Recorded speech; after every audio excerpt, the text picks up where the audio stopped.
Hello friends, आज हमारी series चल रही है क्वेश्चंस की। तो क्वेश्चंस की सीरीज में आज का क्वेश्चन है कि पारिस्थितिकी तंत्र में क्रियान्वयन आधारित नहीं है।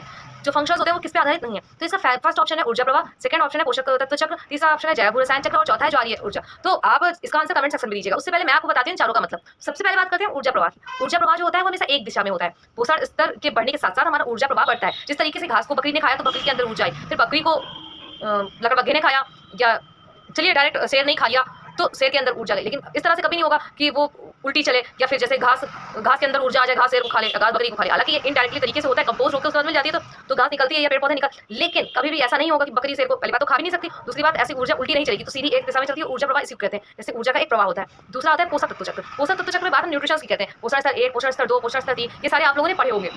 इस तरीके से जब पोषण स्तर बढ़ता है तो पोषण तत्व भी आपस में एक दूसरे में बढ़ते हैं। और जब सबसे आखिरी में क्या होता है, जो पोषण तत्व होते हैं वो सारे जब ये डेड कर जाते हैं, जो जीव होते हैं उसके बाद जो ये डेड कर जाते हैं तो इनका कंपोजिट हो जाता है और उसको फिर से घास पात मिल जाते हैं। तो उससे उनको वनस्पतियों को फिर से एनर्जी मिलती है कि जो हमारी भूमि का पोषक तत्व मिलना चाहिए वो उनको पोषक तत्व मिलते हैं। तो पोषक तत्व का जो चक्र होता है वो किस तरीके से एक स्तर से दूसरे स्तर, दूसरे से तीसरे स्तर और फिर कंपोजिट होकर अपघटन के थ्रू फिर दोबारा से वो पृथ्वी में मिल जाते हैं। तो ये हो गया हमारा पोषण स्तर चक्र। और तीसरा है जैव भू रसायन चक्र। जैव भू रसायन चक्र जैसे कि नाम से ही समझ में आता है, जैव का मतलब होता है कि हमारी जैविक जो भी चीजें हमारी परिस्थिति में जैविक है मौजूद है। उसके बाद भू मतलब पृथ्वी और रसायन का मतलब रसायन, केमिकल्स।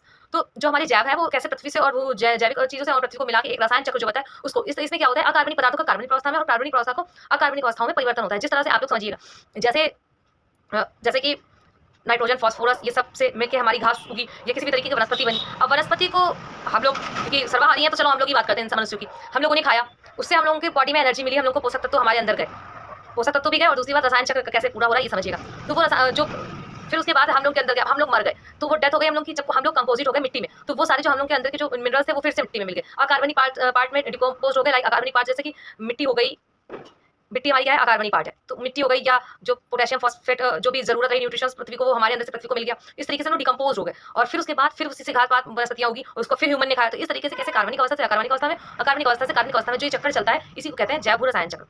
अब हम चौथे की बात करते हैं। चौथा है ज्वारीय ऊर्जा। ज्वारीय ऊर्जा में कुछ खास नहीं है, मेनली नेचुरल फेनोमेना है और ये ज्वार से प्राप्त हुई ऊर्जा है, जिससे हम लोग मेनली क्या करते हैं, बिजली बनाने के काम आती है। ये हमारे जल विद्युत का एक रूप है जिसमें हम लोग जल विद्युत बनाने के काम आती है और मेनली से ऊर्जा बनाया जाता है। नेचुरल फेनोमेना है, आप जानते होंगे ज्वारीय ऊर्जा का एक काम यही है। तो आप इस तरीके से बताएंगे कौन सा पारिस्थितिकी तंत्र से संबंधित नहीं है, पारिस्थितिकी तंत्र का क्रियान्वयन आधारित नहीं है। ठीक है, आप इसका आंसर मुझे कमेंट बॉक्स में दीजिएगा। प्लीज पसंद आए तो लाइक करिए, शेयर करिए, सब्सक्राइब करिए। बाय।